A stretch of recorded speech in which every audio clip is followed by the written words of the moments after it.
설교 제목 한번 해봅시다. 노아의 방주는 구속사의 샘플이. 노아의 방주는 구속사의 샘플이다. 할렐루야. 자, 오늘은 노아의 방주에 대하여 말씀을 함께 나누려고 합니다. 먼저 노아의 방주와 관련돼서 가장 팽팽하게 맞서고있는 두 가지의 논쟁을 간단하게 짚어보고 가려고 합니다. 첫째는 노아의 방주를 만든 기간에 대한 논쟁입니다. 우리는 보통 노아의 방주가 120년 동안 만들어졌다고 그렇게 알고 있습니다. 이 120년이라고 하는 이 기간이 어디에서 나왔느냐? 우리가 지난주에 보았지만 창세기 6장 3절 참고구절입니다. 여호와께서 이르시되 나의 영이 영원히 사람과 함께 하지 아니하리니 이는 그들이 육신이 됩니다. 하나님께서 홍수로 세상을 심판하시겠다는 선언입니다. 그러나 그들의 날은 120년이 되리라. 여기서 이 120년은 방주를 만든다는 말씀이 아니에요. 이게 아니고 하나님께서 홍수로 세상을 심판하시되 120년 동안 유예 기간을 주셔서 그 유예 기간에 인생들이 회개하면 하나님께서 뜻을 돌이킬 수도 있지만 그러나 그 120년의 유예 기간 동안에 이들이 계속 악을 범하고 죄를 행하면 결심하신 대로 세상을 심판하시겠다고 하시는 선언입니다. 그러나 이 유예 기간 동안에 노아는 방주를 만들려고 하는 하나님의 명령을 함께 받았기 때문에 우리는 방주를 만드는 기간을 120년으로 그렇게 보고 있는 것입니다. 그러나 120년의 이 기간을 부정하는 사람들의 주장도 만만치 않아요. 그들의 주장을 살펴보면 대략 이런 것들입니다. 참고구절 창세기 5장 32절 말씀을 봅니다. 노아는 500세 된 후에 샘과 함과 야벳을 낳았다. 그래서 창세기 5장이 모세가 500세 된 것으로 이제 끝이 납니다. 그리고 나서 창세기 6장이 소개되고 창세기 6장 14절에서 이런 내용이 되옵니다. 너는 코페르나무로 너를 위하여 방주를 만들고 그 안에 칸대를 막고 그 역청을 안팎으로 칠하라. 방주를 만들려고 하는 명령 창세기 5장 32절 이후에 등장합니다. 창세기 5장 32절에서 노아가 500세가 선언이 되고 그리고 창세기 6장에 와서 14절에 비로소 방주를 만들려고 하는 하나님의 명령을 받게 됩니다. 그러니 시간상으로 볼 때 하나님께서 노아에게 방주를 만들라고 명령한 때는 노아의 나이가 적어도 500살은 넘었어야 본다고 하는 것입니다. 그리고 다시 참고구절 창세기 7장 6절 말씀을 함께 보면 홍수가 땅에 있을 때 노아가 600세라 그랬습니다. 성경의 기록대로 한다면 노아는 적어도 500살 이후에 방주를 만들려고 하는 명령을 받습니다. 그리고 노아가 600세 되던 해에 홍수가 시작이 되었습니다. 그러니 아무리 길게 잡아봐야 100년도 못 된다고 하는 결론이 성경의 기록상으로 나와요. 그래서 상당히 많은 사람들이 방주를 만든 이 기간을 100년 미만으로 보려고 하는 것입니다. 과연 이 문제를 어떻게 풀어가야 하느냐? 방주를 만든 이 기간 자체는 노아의 방주 사건을 이해하는 데 있어서 그렇게 중요한 문제는 전혀 아닙니다. 또한 방주를 만든 이 기간 그 자체는 구속사에 있어서도 전혀 문제는 되지 않습니다. 다만 우리들 주변에서 하도 이 문제에 대한 논쟁이 치열할 뿐만 아니라 이단들이 꼭 이런 것을 가지고 성도들에게 접근해서 하거나 너희들 기존대로 성경을 배웠지만 성경이 이렇게 기록된 대로 틀리지 않느냐, 교회들이 잘못 가르치고 있다. 그러면서 이제 성도들에게 접근해 오는 거죠. 그래서 우리는 그런 것들에 대한 대비를 어느 정도는 해야 할 필요성이 있다고 봅니다. 자, 결론부터 말씀을 드리면 120년으로 보는 것이 오히려 성경적입니다. 왜냐하면 여러분 창세기 5장 전체는요, 셋에서부터 시작해서 노아까지 이르는 방대한 족보에 대한 기록입니다. 그리고 그 족보의 맨 끝에 노아가 등장하는 것입니다. 노아가 500세 된 후에 샘과 함과 야벳을 낳았다고 기록하고 있습니다. 창세기 5장 전체는 족보를 기록한 장이기 때문에 당연히 연대기순으로 쭉 기록이 되어 있습니다. 그러나 창세기 6장은 달라요. 창세기 6장은 노아 시대에 있었던 홍수의 이 심판 사건을 따로 딱 떼어서 그 내용만을 주제와 함께 사건과 함께 기록하고 소개하는 것입니다. 무슨 말이냐면 노아가 방주를 만들라고 명령을 받은 때는 500세 이후로 보는 그것은 창세기 6장의 사건을 창세기 5장 32절 사건의 이후로 계속되는 연대순으로 보기 때문에 잘못된 주장이 나온다 그 말이에요. 그럼 결론은 뭐냐? 이 방주를 만드는 기간을 120년으로 보는 전통적인 견해가 오히려 성경적입니다. 또 하나의 방주와의 관련해서 또 하나의 논쟁은 노아의 방주를, 이게 이제 가장 중요합니다. 노아의 방주를 교회의 모형으로 볼 것이냐, 아니면 예수 그리스도를 바라보게 하는 예수 그리스도의 예표로 볼 것이냐 하는 이 치열한 논쟁입니다. 먼저 노아의 방주를 교회라고 보는 이 해석은 로마 카톨릭에서부터 나왔습니다. 로마 카톨릭은 카톨릭 교회 밖에서는 구원이 없다고 보기 때문에 노아의 방주를 카톨릭 교회로 해석해 왔었습니다. 교회는 구원의 방주다. 여러분 그런 말 많이 들어봤을 거예요. 그런데 이것은 개혁교회에서 나온 말이 아니고 사실은 카톨릭교회에서 나온 말입니다. 물론 개혁교회 안에서도 노아의 방주를 신약의 교회라고 보는 학자들이 상당수가 있어요. 그러나 노아의 방주를 교회라고 말하려면 반드시 전제가 있어야 합니다. 어떤 전제냐면 첫째로 이 세상에 존재하는 보이는 유형교회가 아니라 천상에 있는, 천국에 있는 무형교회라고 하는 전제가 반드시 있어야 합니다. 그리고 둘째의 전제는 예수 그리스도와 온전하게 하나가 된 완전한 교회라고 하는 전제가 있어야 합니다. 조금이라도 교회에 흠이 있고 하자가 있으면 안 됩니다.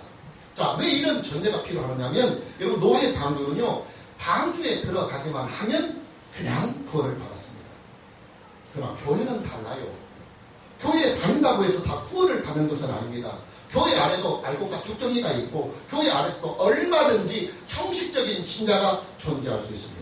그러니 노아의 방주를 교회라고 말하려고 한다면 반드시 그 교회는 100% 구원이 보장되는 완전한 교회라고 하는 대전제가 깔려 있어야만 합니다. 그러나 여러분 이 세상에 그런 교회가 어떻게 존재할 수 있겠어요? 아니 예수님께서 직접 세우신 12제자들 중에서도 한 명은 예수님을 팔아먹은 배신자가 나오는데 어떻게 이 지상에 존재하는 교회가, 그렇게 완벽한 교회가 존재할 수 있겠습니까? 노아의 방주를 교회라고 보기 어려운 또 하나의 이유가 있어요. 교회란 하나님의 백성들의 공동체이지 건물이나 공간이 아닙니다. 노아의 방주는 건물이요 공간입니다. 그러니 노아의 방주를 교회라고 말하는 것은 자칫 교회의 본질을 흐리게 할 위험성이 다분히 있습니다.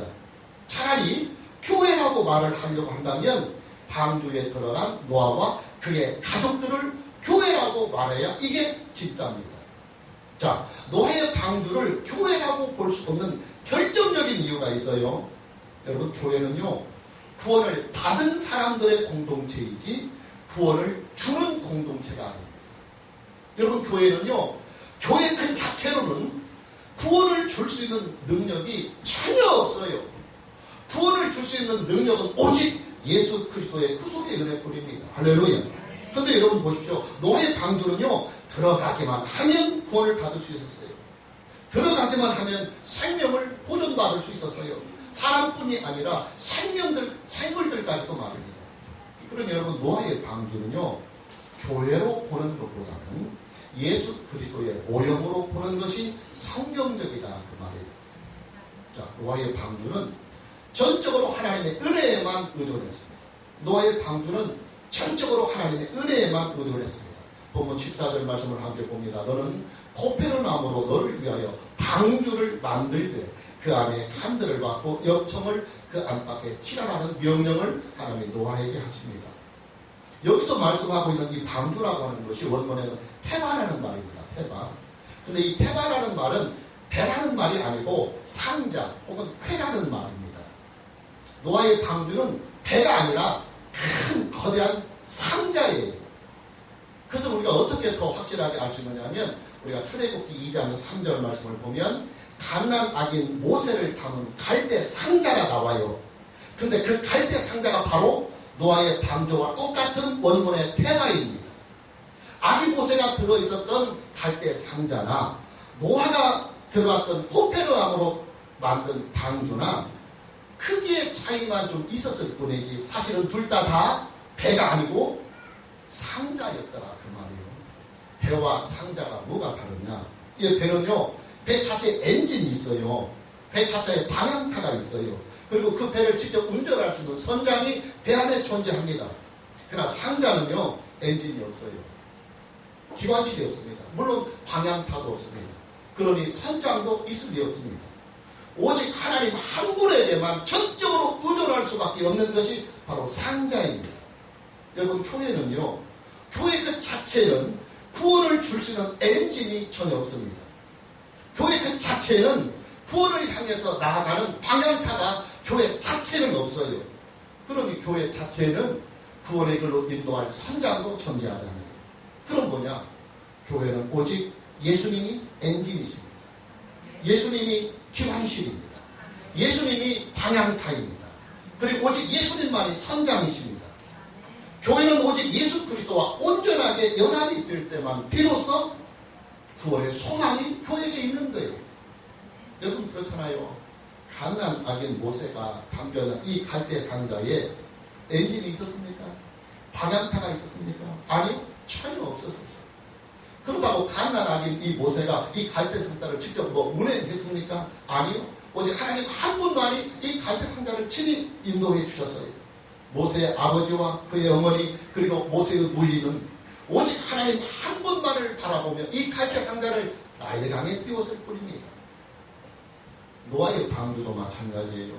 노아의 방주에는 엔진이 없어요. 물론 방향타도 이 방주에는 없습니다. 그러니 당연히 방주를 운전하는 선장도 방주 안에는 없어요. 노아가 방주를 운전한 것 아닙니다. 방주의 운행과 방주의 안전은 오직 하나님 한 분만이 직접 하셨어요. 오직 예수이다 이 말이에요. 할렐루야. 여러분, 방주 안에 있는 노아의 가족들은요, 방주가 품고 있었습니다. 방주가. 그리고 그 방주는 누가 품고 있었느냐면 하나님이 직접 품고 있었습니다. 교회를 누가 품고 있습니까? 교회는 예수님이 품고 있습니다. 그렇기 때문에 예수 안에서만 구원이 가능한 것입니다. 그 예수님을 누가 품고 있습니까? 하나님 아버지가 품고 계십니다. 그러니 우리가 구원에 있어서 오직 예수요, 오직 하나님의 은혜라고만 말하고 있는 거예요. 할렐루야. 자, 노아에게 주신 하나님의 명령은 오늘 본문에 보면 크게 세 가지입니다. 첫째는 방주를 만들라 하는 이 명령입니다. 본문 14절 말씀을 다시 보면 너는 봇대를 나무로 너를 위하여 방주를 만들되 그 안에 칸들을 막고 역정을 그 안팎에 치라라. 여러분, 우리는 여기에서 분명히 짚고 넘어갈 한 가지 사실이 있습니다. 방주를 만든 것은 물론 노아입니다. 그러나 노아에게 방주를 만들라고 명령하신 분은 하나님이십니다. 노아는 하나님의 명령대로만 방주를 만들었습니다. 자, 그렇다면 이 방주는 누가 만든 것입니까? 노아가 만들었습니까? 하나님이 만드셨습니까? 하나님이 하셨어요. 하나님은 장차 있을 홍수 심판을 대비해서 노아에게 방주를 만들도록 명령하셨습니다. 방주는 심판 때에 택하신 백성들을 구원하시는 유일한 생명의 자리, 구원의 자리가 바로 방주입니다. 자, 그렇다면 여러분, 이 방주는 무엇을 예표하고 있는 것일까요? 교회입니까? 예수님입니까? 예, 오직 예수이다 그 말이에요. 하나님의 심판의 때에 우리가 구원을 받을 수 있는 유일한 구원의 자리, 유일한 생명의 자리는 오직 예수뿐입니다. 할렐루야. 청도구절 사도행전 4장 12절 말씀을 보면 다른 이로서는 구원을 받을 수 없나니 천하 사람 중에 구원을 받을 만한 다른 이름을 우리에게 주신 일이 없다 그랬어요. 그래요 여러분, 하나님은요 이 세상을 구원하기 위해서 외아들을 세상에 보내셨습니다. 하나님이 이 세상을 구원하시기 위해서 그 외아들을 십자가에 매달아 속죄의 제물이 되게 하셨습니다. 하나님은 그 외아들에게 세상을 구원하시던 모든 능력을 주시기 위해서 그를 죽은 자 가운데서 3일 만에 다시 살리셨습니다. 하나님은 그 외아들에게 세상을 심판하는 모든 권세와 세상을 구원하는 모든 권세를 다 위임해 주셔서 마침내 그 한 분을 통해서 하나님의 구속사를 완성해 갔습니다. 그 외아들이 누구냐? 예, 예수입니다. 여러분, 노아 홍수 심판 때에 생명을 보존할 수 있었던 유일한 생명의 자리, 구원의 자리는 오직 방주 하나뿐이었습니다. 방주만이 유일한 구원의 자리요, 방주만이 유일한 생명의 자리요, 방주만이 유일한 희망의 자리였습니다. 그렇다면 여러분, 세상의 심판이 이미 선고됐잖아요. 우리는 지금 이미 하나님께서 세상을 멸하시겠다고 하는 그 선고된 세상에서 우리는 살고 있어요. 그런 심판이 선고된 이 세상에서 살고 있는 저와 여러분들이 구원을 받을 수 있는 유일한 구원의 방주, 생명의 방주가 어디에 있습니까? 예, 오직 예수입니다. 오직 예수입니다. 사도행전 16장 31절 참고구절을 보면 주 예수를 믿으라. 그리하면 너와 내 집이 구원을 받으리라. 할렐루야. 그리고 여러분, 노아의 방주는요, 창세기 3장 15절에서 약속해 주신 바로 그 여자의 후손을 가리키는 것입니다. 그리고 노아의 방주는 하나님의 구원의 약속이신 예수 그리스도를 가리키고 있는 것입니다. 오늘 저와 여러분 모두에게 예수님을 믿는 그 믿음 안에서 남은 인생도 성실하게 살아가는 은혜가 있기를 주님의 이름으로 축복합니다. 둘째는 방주로 들어가라는 명령입니다. 방주로 들어가라. 본문 18절 말씀입니다. 그러나 노아는 내가 내 언약을 세우리니 너는 네 아들들과 네 아내와 네 며느리들과 함께 그 방주로 들어가라는 명령입니다. 여러분, 노아의 방주는요, 원하는 사람이라면 누구든지 들어갈 수 있는 자리였습니다. 노아의 방주는 원하는 사람이라면 누구든지 다 수용할 수 있는 넓고 큰 자리였습니다. 물론 어떤 사람들은 노아의 방주에 그 많은 생물들이 암수가 다 어떻게 들어갈 수 있겠느냐고 반문을 합니다. 그러나 여러분, 하나님께서 하신 일이에요. 하나님께서 하신 일입니다. 하나님께서 방주의 사이즈를 일일이 노아에게 가르쳐 주셔서 충분한 크기로 방주를 만드셨어요. 방주의 크기에 대한 논쟁은 하나님의 창조의 능력에서 충분히 설명이 될 수 있어요. 여러분, 지금 우리가 살고 있는 이 거대한 지구를 하나의 방주라고 생각해 봅시다.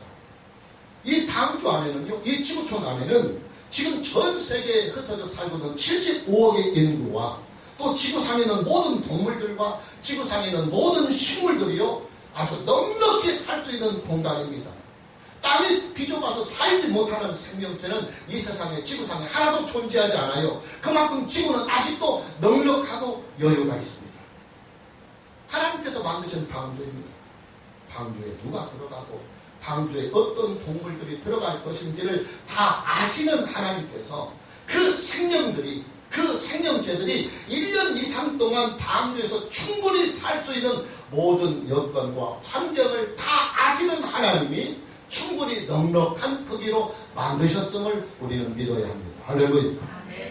그럼 여러분, 우리가 하나님의 창조의 능력을 믿는다 한다면 하나님께서 방주의 크기도 넉넉히 충분하게 만들었다는 사실을 우리는 믿어야 합니다.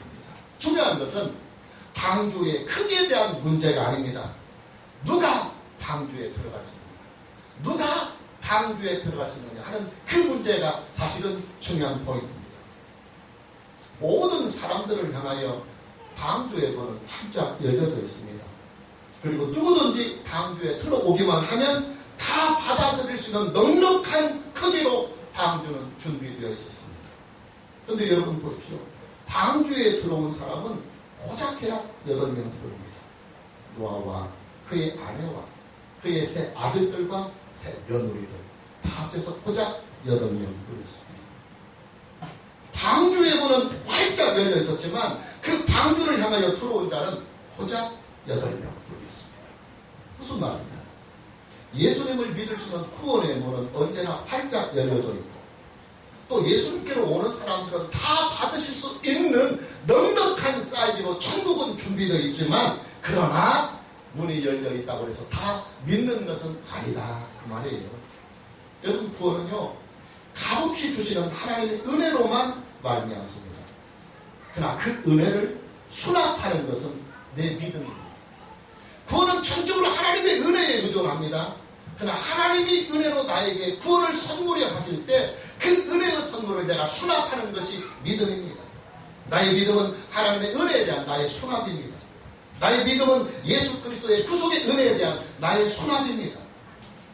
나의 믿음은 예수 그리스도와 내가 연합이 되는 첫부침의 능력입니다. 그러니 믿음이 없으면 하나님의 구원의 은혜를 내 것으로 만들 수가 없는 것입니다. 우리가 마태복음 13장 44절에서부터 46절 말씀을 보면 두 가지 비유가 나옵니다. 첫째는 밭에 감추인 보화의 비유요, 둘째는 값진 진주의 비유입니다. 그런데 여러분, 이 두 가지 비유에서 공통적으로 강조가 되고 있는 것이 있어요. 그게 뭐냐면 자기 소유를 다 팔아 사라 하는 내용입니다. 자, 참고구절 마태복음 13장 44절 말씀입니다. 천국은 마치 밭에 감추인 보화와 같으니 사람이 이를 발견하고 숨겨두고 기뻐하며 돌아가서 자기의 소유를 다 팔아 그 밭을 사느니라. 자기의 소유를 다 팔아 그 밭을 사느니라. 또 계속해서 마태복음 13장 46절 참고구절을 보면 극히 값진 진주 하나를 발견하며 가서 자기 소유를 다 팔아 그 진주를 사느니라 그랬습니다. 여러분, 지금 이게 무슨 말씀입니까? 천국을 돈을 주고 사라는 말씀입니까? 아니잖아요. 천국을 돈으로 살 수 있습니까? 예, 천국은 오직 믿음으로 살 수 있어요. 산다고 하는 이 표현은 좀 그렇지만 어차피 지금 이것이 비유로 말씀하고 있는 것이기 때문에 믿음으로 사라고 말하는 것입니다. 천국은 오직 그리스도 예수를 믿음으로 말미암아 참여할 수 있는 거예요.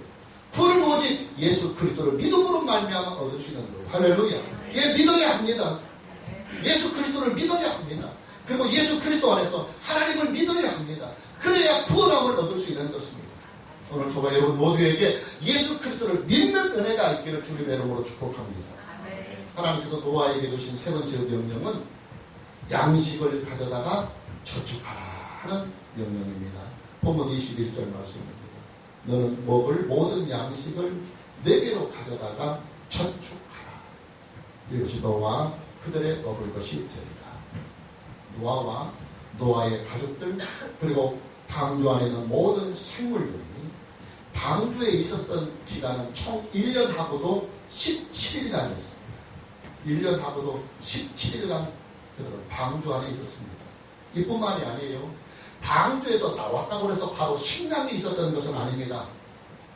노아의 홍수로 인하여 홍수 심판으로 인하여 온 땅이 폐허로 변해버린 그 폐허의 땅에서 바로 식량을 얻는다고 하는 것은 불가능합니다. 아마 식물이 자라고 동물이 자라기까지는 상당한 시간이 또 흘러야 합니다. 자, 이런 것까지 충분히 다 감안을 해서 방주 안에는 충분한 양식이 미리 저축이 되어야 합니다. 감사하게도 방주 안에는 생명에 필요한 모든 식량들이 충분히 비축이 되어 있었고 준비가 되어 있었습니다. 그러니까 방주에 들어간 모든 사람들이 1년 이상을 넉넉히 다 살아남을 수 있었던 것입니다. 무슨 말이냐? 예, 예수님 안에는 생명이 있을 뿐만 아니라 그 얻은 생명이 더욱 풍성해진다. 할렐루야. 참고구절 요한복음 10장 10절 말씀입니다. 도둑이 오는 것은 도둑질하고 죽이고 멸망시키려는 것 뿐이지만은 내가 온 것은 양으로 생명을 얻게 하고 더 풍성히 얻게 하려는 것이다. 여러분, 똑같은 생명이라면요, 건강한 생명과 나약한 생명에는 삶의 질이 달라요. 살아있다고 해서 다 똑같은 생명은 아닙니다. 예수 안에 있는 이 생명은 영원히 사는 생명입니다. 죽음을 이기는 생명입니다. 그래서 예수 안에는 의의 부활이 있고 영생의 부활이 있는 거예요. 할렐루야. 예수 안에 있는 이 생명은요, 하나님과 함께하는 생명입니다. 하나님과 분리된 생명이 아니라, 분리된 생명이 아니라 하나님의 생명과 내 생명이 함께 묶어서 생명이 함께 동행하는 위대한 생명입니다. 예수 안에 있는 이 생명은 희망의 생명입니다. 오늘을 사는 생명보다도, 현실을 사는 생명보다도, 또 이 세상에서 사는 생명보다도 더욱 희망이 있는 생명이 우리의 미래에 남아있어요. 자, 하나님은 이런 모든 축복을 다 미리 준비해 놓으시고 우리를 예수 그리스도 안으로 초청하시는 것입니다. 하나님은 이 모든 생명의 축복을 다 저축하신 후에 우리를 하여 예수님을 믿도록 우리를 복음을 통해서 부르시고 계시는 것입니다. 예수님 한 분이면 족하다. 할렐루야. 오늘 저와 여러분 모두에게 예수님 한 분으로만 만족한 인생을 사는 그런 믿음과 은혜가 있기를 주님의 이름으로 축복합니다. 자, 마무리합니다. 노아는 하나님의 명령을 받고 그대로 다 준행했습니다. 본문 22절 말씀을 보면 노아가 그와 같이 하여 하나님이 자기에게 명하신 대로 다 준행하였다. 다 준행하였다. 노아는 모든 믿는 자들의 샘플입니다. 하나님을 믿으려면 이렇게 믿어야 한다. 하나님의 말씀을 받은 자는 이렇게 살아야 한다 하는 믿는 자들의 샘플입니다. 또 노아는 이 땅에 존재하는 모든 하나님의 교회, 예수 그리스도의 몸 되신 교회의 샘플이기도 합니다. 자, 믿는 자들은 이 세상에서 무엇을 해야 합니까? 이 땅에 존재하는 예수 그리스도의 몸 되신 교회는 이 세상에 존재하면서 그 교회는 무엇을 위하여 존재하고 무엇을 해야 할까요? 예, 예수 그리스도의 복음을 전하는 것입니다. 노아가 예수 그리스도를 상징하는 방주를 만들어서 타락한 세대를 구원하시려고 부르셨던 것처럼 하나님은 지금 구원의 방주이신 예수 그리스도를 이 세상에 주셔서 예수 그리스도를 믿으라고 하나님의 복음으로 우리를 초청하고 계시는 것입니다. 그리고 그 사명을 먼저 믿은 우리에게, 그리고 그 믿는 자들의 공동체인 교회에게 그 사명을 주신 것입니다. 물론 그게 쉽게 세상 사람들이 믿지만은 않을 것입니다. 노아의 시대에도 노아의 가족 말고는 단 한 사람도 방주에 들어가지 않았어요. 노아의 외침에 귀 기울이지 않았어요. 그래도 우리는 전해야 합니다. 그래도 우리는 전해야 합니다. 믿고 안 믿고는 그들의 책임이에요. 우리의 책임은 전하는 책임입니다. 할렐루야. 오늘 저와 여러분 모두에게 남은 인생 동안 예수님을 잘 믿고 예수님을 잘 전하는 은혜가 있기를 주님의 이름으로 축복합니다. 할렐루야.